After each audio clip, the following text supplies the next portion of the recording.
Wayan, yang di situ Wayan. Oke, kebetulan kalau dari sebelum syuting proses reading kita lumayan panjang, bisa sampai 3 mingguan, dan kita semua, saya dan pemain-pemain yang lain sudah all out pas reading. Jadi ketika kita syuting, semua udah sisa masuk set, sisa take, semua alhamdulillah berjalan dengan lancar.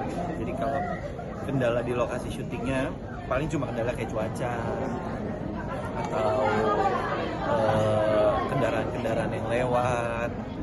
Tapi kalau untuk soal pendalaman karakter dan chemistry-nya sudah selesai semua dan sudah rapi di proses reading gitu. Dan kebetulan di sini juga sama Pak Riko saya dikasih kebebasan untuk menggali karakter Farid seperti apa gitu, dan dikasih kebebasan untuk mengubah karakter tapi nggak boleh keluar dari benang merah. Saya juga ngasih dan Pak Riko juga sangat menerima masukan. Kita ngobrol dulu sebelum take, Pak bagusnya adegan ini, dialog ini saya buang ya Pak, saya diam aja, ntar jadinya kayak tadi yang saya diam diomelin.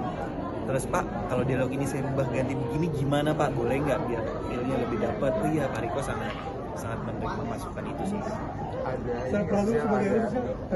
orang yang menjadi observasi dulu khusus nggak sih untuk pengembangan karakter Farid sendiri? Kalau untuk observasi karakter Farid ini nggak ada, tapi cuma ngobrol sama Pak Riko gimana cara bawainnya sama acting coachnya juga.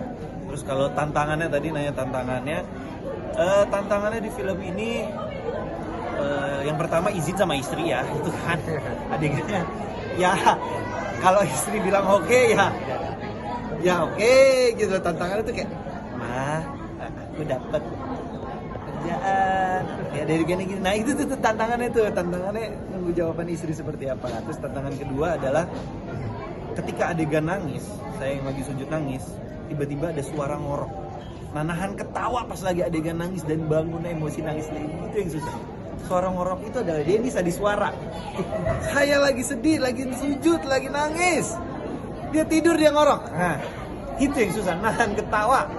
Tapi untuk kebelakangnya karena proses readingnya bisa sampai 3 minggu, jadi alhamdulillah pada saat take-nya sudah berjalan dengan lancar. Tantangannya itu aja sih.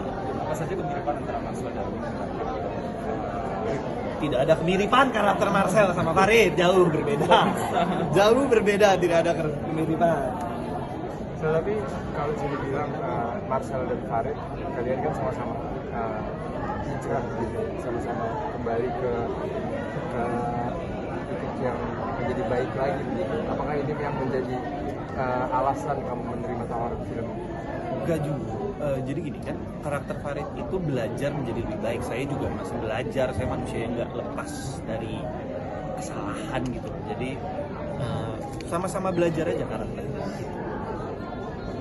Marcel, perjalanan religi apa sih yang bisa lo dapet dalam film ini? Untuk religinya dalam film ini apa yang bisa lo? Oke, apa yang bisa didapat dari film ini? Kesempatan kedua. Allah itu nggak akan pernah berhenti memberikan hidayah buat kita gitu. Allah sangat baik gitu. Jadi lebih makin sayang istri nggak sih dengan adanya film ini? Betul, nggak perlu dengan adanya film ini juga saya tetap sayang sama istri. Tetap sayang. Mantap istri saya. Nabila, aku cinta kamu. Tanggapan istri tadi belum selesai, tanggapan istri setelah minta izin dapat film ini gimana? Yang penting duitnya langsung transfer masuk dia, jadi aman. Nggak, sebenarnya tetap dikasih batas ya, jangan yang terlalu kelewatan aja gitu. Terus kebetulan istri saya belum nonton,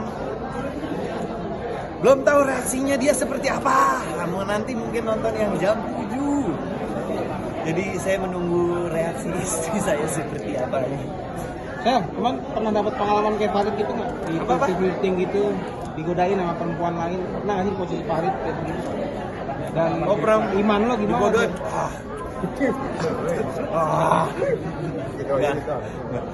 Nggak pernah sih ya digodain. Tapi seserem itu ya godaan. Apanya? Serem itu ya godaan. Kalau dilihat dari film dalam sujud itu godaan tuh ada aja. Makanya jadi ngeri banget menurut gue gimana cara kita ngebentengin diri kita aja sih sama lawan jenis gitu. Tahu batas. Apa sih momen yang terjadi ketika Marcel dan istri kemudian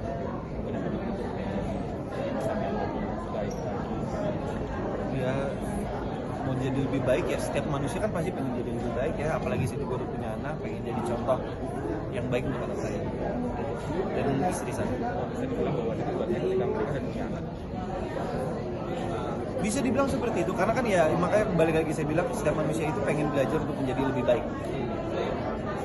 So, sedikit cerita soal pengalaman umroh pertama kemarin dong. Ya, Seperti apa mungkin setelah menginjakan kaki di Tanah Suci, pengalaman apa yang kamu dapat di Tanah Suci?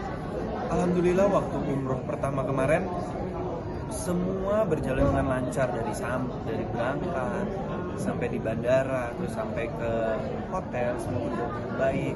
Pas paginya langsung umroh semuanya lancar, nggak ada masalah apapun. Jadi alhamdulillah banget diberikan kelancaran.